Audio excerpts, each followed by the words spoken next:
Arjun is joining us with more. We were having a quick chat this morning in the makeup room when I was apparently, according to Steve, hogging the whole scene there. But you had to do your own. Hair and makeup as well.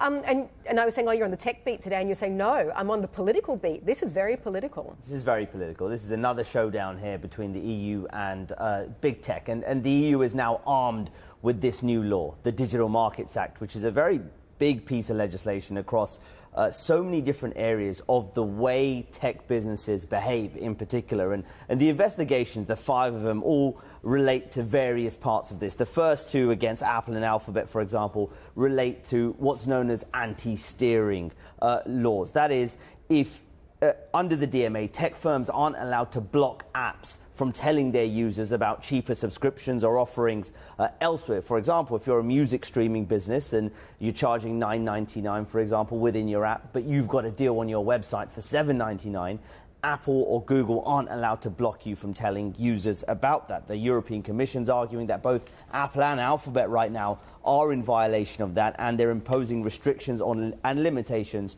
on so-called steering. So that's the 2. There's another investigation against Apple in regards to iOS, its operating system on both the iPhone and the iPads. And under the DMA, Apple must ensure apps can be uninstalled easily and that you can change the default settings of operating systems easily. Again, the Commission's concerned about that. The 4th is regarding Alphabet and whether it's preferencing its own services, such as Google Shopping and Flights, over some of its rivals on Google Search. And the final one is in relation to Meta. And what the Commission is arguing Meta is doing is a pay or consent model. A few months ago, Meta launched a subscription service for both Facebook and for Instagram here in Europe as a way to address concerns around the DMA. But the Commission's arguing at this point, you either pay for the service or consent to have your data collected. And those are the 5 probes here. Many, many different areas that are being addressed by this law. Well done in getting to the bottom of the amount of probes, because we're both just discussing there was so much in this, what the probes were, what the implications could be. And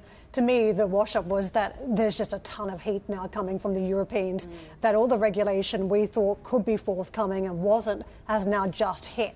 So in terms of what it's going to cost these companies, it's 10% of the tech firm's total worldwide turnover. But if there's repeated fines, and this is the reality now, we are talking about repetition, the penalties can increase to 20% in case of repeated infringement. So what happens to these gatekeepers? What do they do in terms of ensuring they don't step on another EU landmine? I think the fines are one thing, and I think they can pay for the fines. They have deep pockets, and that's fine, and that's never been an issue.